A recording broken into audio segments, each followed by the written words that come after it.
वाढदिवस आहे आणि या वाढदिवसाच्या निमित्तानं अजित पवार यांच्यावर आज सकाळपासूनच शुभेच्छांचा वर्षाव होतोय। दरम्यान कार्यकर्त्यांनी देखील अजित पवारांना भरभरून शुभेच्छा दिल्यात। मुंबईतील मंत्रालय ते नरिमन पॉइंट पर्यंत अजित पवारांना शुभेच्छा देणारे बॅनर झळकावण्यात आलेत।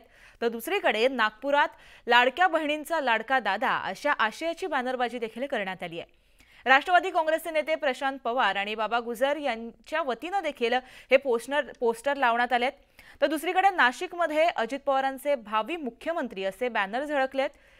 नाशिक शहरातील विविध भागांमध्ये बॅनरबाजी करत अजित पवारांना वाढदिवसाच्या निमित्तानं शुभेच्छा देण्यात आल्यात।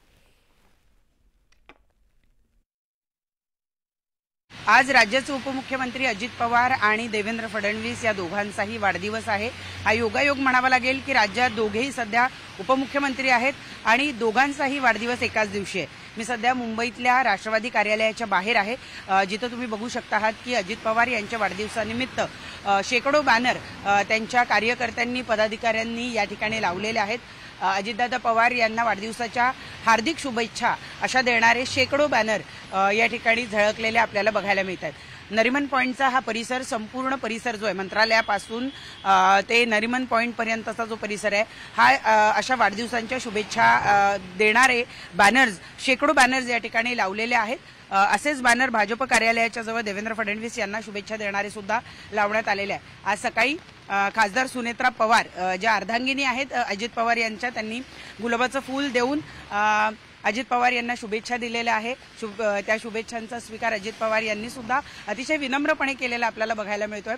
एकूणच आजचा वाढदिवस हा अजित पवारांसाठी अतिशय महत्त्वाचा आहे, कारण तसा सगळेच वाढदिवस महत्त्वाचे असतात, परंतु आपण जर बघितलं तर राज्यात ज्या पद्धतीनं आता राष्ट्रवादी काँग्रेस पक्षाची धुरा अजित पवार यांच्या हातात देण्यात आलेले अनेक महत्त्वपूर्ण निर्णय त्यांच्या वतीनं पक्षाच्या संदर्भात आणि उपमुख्यमंत्री अर्थमंत्री असताना राज्याच्या संदर्भात घेतले गेलेले आहेत, त्या संदर्भाचा प्रचार प्रसार या निमित्तानं केला जाणार आहे। आज सुद्धा अजित पवार यांच्या वाढदिवसानिमित्त एका विशेष कार्यक्रमाचं आयोजन करण्यात आलं। या कार्यक्रमामध्ये लाडकी बहीण योजना जी अर्थमंत्र्यांनी यावेळच्या अर्थमंत्री म्हणून अजित पवार यांनी यावेळच्या अधिवेशनामध्ये घोषित केली, त्या योजनेचा जास्तीत जास्त लाभ महाराष्ट्रातल्या प्रत्येक घरातल्या महिलेला मिळावा यासाठी म्हणून प्रचार प्रसार केला जाणार आहे आणि तो कार्यक्रम सुद्धा आजपासून सुरू होत आहे।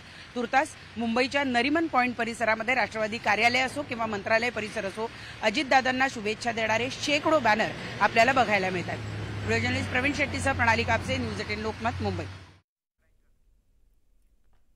तर राज्याचे उपमुख्यमंत्री अजित पवार यांचाच वाढदिवस आहे आणि त्यांच्या वाढदिवसाच्या निमित्तानं अजितदादांच्या पत्नी सुनेत्रा पवारांनी अजितदादांना गुलाबाचं फूल देऊन खास शुभेच्छा दिल्यात। अजितदादांनी ट्विट करत पत्नीचे आभार मानलेत।